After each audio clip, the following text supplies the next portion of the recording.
प्रयागराज महाकुंभ में श्रद्धालुजनों की भारी भीड़ है। लगभग 8 से 10 करोड़ श्रद्धालु इस समय प्रयागराज के अंदर मौजूद है। कल भी 5.5 करोड़ श्रद्धालुजनों ने महाकुंभ का स्नान किया था। ये जो भारी दबाव श्रद्धालुजनों के कारण और श्रद्धालुओं के संगम नोच पर जाने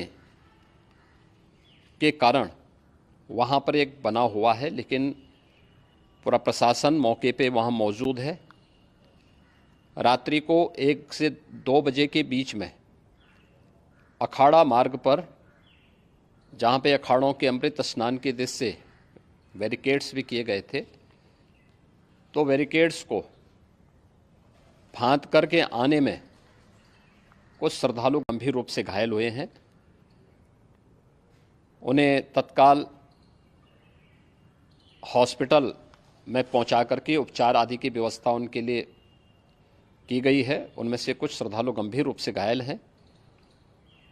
लगातार प्रशासन स्थानीय स्तर पर श्रद्धालुओं की सकुशल स्नान कराने के दृष्टि से रात्रि को कल सायंकाल 6:30-7 बजे से ही मौनी अमावस्या का मुहूर्त प्रारंभ होने के बाद से ही लगातार लगा हुआ है।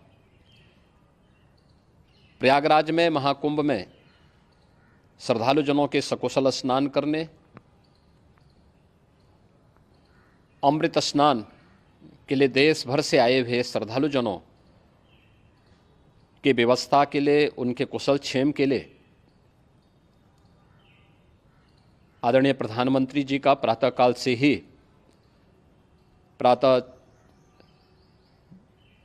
से ही उनके लगभग 4 बार प्रधानमंत्री जी ने हालचाल लिया है। माननीय गृह मंत्री जी ने, माननीय राष्ट्रीय अध्यक्ष भारतीय जनता पार्टी श्री JP नड्डा जी ने,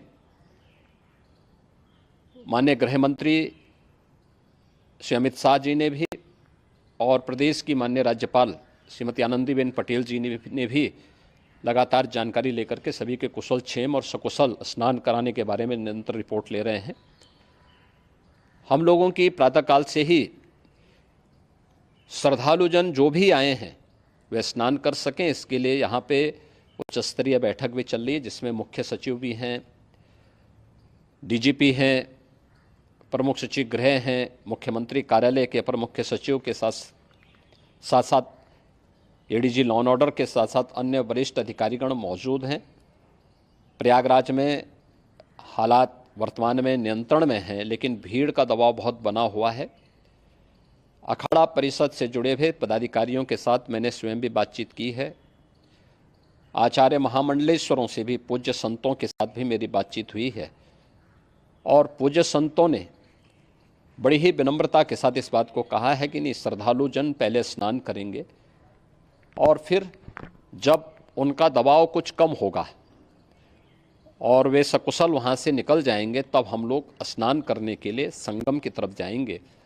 अभी पहले श्रद्धालु जनों को, चूँकि देश भर से आए हैं, तो इसके लिए उन्हें सभी अखाड़े इसके लिए सहमत हैं और सभी लोग इस व्यवस्था के साथ जुड़े हुए हैं। लगातार इस दिशा में हम लोगों का प्रयास है कि जो अब तक प्रातःकाल से ही आपने देखा होगा, कल मैंने बताया कि कल लगभग 5.5 करोड़ श्रद्धालु कल महाकुंभ का स्नान किए हैं, और आज प्रातःकाल तक लगभग 8:30 बजे तक 3 करोड़ से अधिक श्रद्धालु स्नान कर चुके हैं, और ये लगातार जारी है। लेकिन संगम नोच पर, अखाड़ा मार्ग पर, नागवासुकी मार्ग पर लगातार दबाव बना हुआ है, और वहाँ पर श्रद्धालुजनों की सुविधा के लिए भी हर प्रकार की वहाँ पर प्रशासन पूरी मुस्तैदी के साथ लगा हुआ है। और इसीलिए मेरी अपील है पूरे प्रदेशवासियों से, पूरे देशवासियों से और सभी श्रद्धालुओं से भी, सभी पूज्य संतों से भी कि अफवाह पर कोई ध्यान न दें, संयम से काम लें। ये सब आयोजन सभी लोगों का है।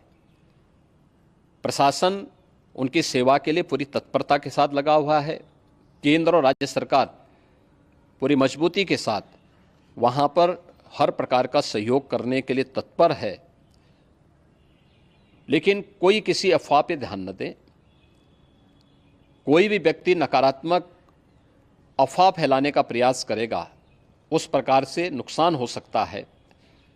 और जहाँ पर हैं आप, लगभग 15 से 20 किलोमीटर के दायरे में अस्थायी घाट बनाए गए हैं, उसमें कहीं भी वे स्नान कर सकते हैं। आवश्यक नहीं कि संगम नोच की तरफ ही आएं, क्योंकि भीड़ देखते हुए खासतौर पर जो बुजुर्ग हैं, बच्चे हैं, श्वास के रोगी हैं, उनको लंबी दूरी तय नहीं करनी चाहिए। और जहाँ पर हैं वहीं पर आराम से पहले स्थिर होकर के कार्य करें, वहाँ पर रह करके। और जो नज़दीक के घाट हैं, उसी नज़दीक के घाट में स्नान करेंगे। सब गंगा जी के ही घाट हैं और गंगा जी के इस घाट में वही पुण्य प्राप्त होगा। ये मौनी अमावस्या है। मौनी अमावस्या में स्नान का महत्व है। संगम में स्नान का दबाव बहुत ज़्यादा है, इसलिए सभी लोग अगर वहाँ पे इसमें अपना सहयोग करेंगे तो सकुशल हम सभी श्रद्धालु जनों को वहाँ पर स्नान करने में सफल होंगे। और फिर इसके उपरांत अमृत स्नान के लिए पूज्य संतों से भी